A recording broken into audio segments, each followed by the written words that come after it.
And I too am trying to figure out what the problem is. And a lot of times it's not always more resources. A lot of times it's the management, and you don't. And I think that's where we're at today. We're seeing numbers that we don't understand. They don't look. I'm a business person. They don't look like they make sense. So you can throw all the money you want to it, anything, but unless you have right management and you trust that management, and you trust those numbers, and you really don't have anything. I had questions I wanted to start with, but since I've gotten here, I've got other questions. So what I wanted to ask right off the bat, Mr. Greenblatt, is expansion considered deferred maintenance? An example was like when Mr. Nagoose was talking about they were increasing the campground. Would that be part of deferred maintenance, or is that a new project? I'm not 100% sure the answer to that question. We can get back to you on that. I believe, I don't think it is, but we'll give you a more certain answer. Okay, yeah, I'd love to know what the exact definition would be.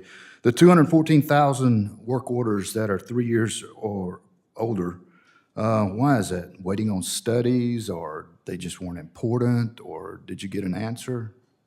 That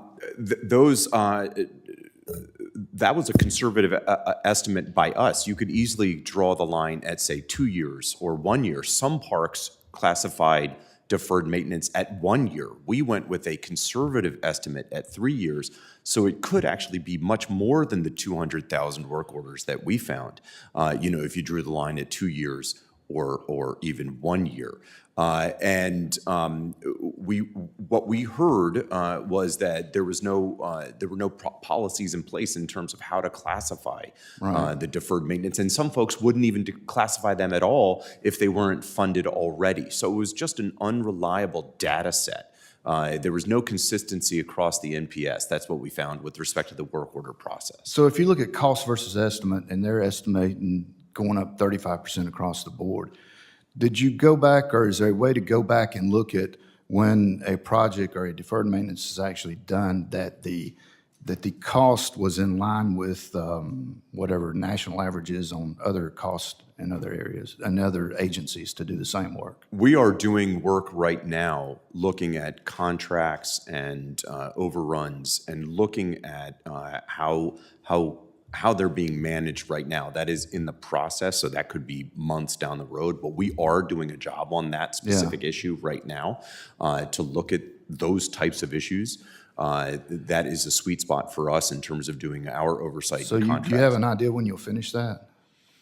Because I think months away. It's early-ish in the process, so it's several months away. They're just ramping up with a lot of these jobs. But I will get back to you. I think that's very important in the whole scope of this.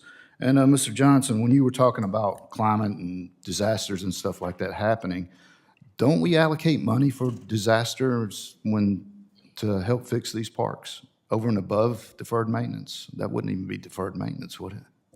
Yeah, so there are events that happen and where we have like flooding or a wildfire occur or some other disaster. Yeah, I thought that we went in and put in additional funds over and above.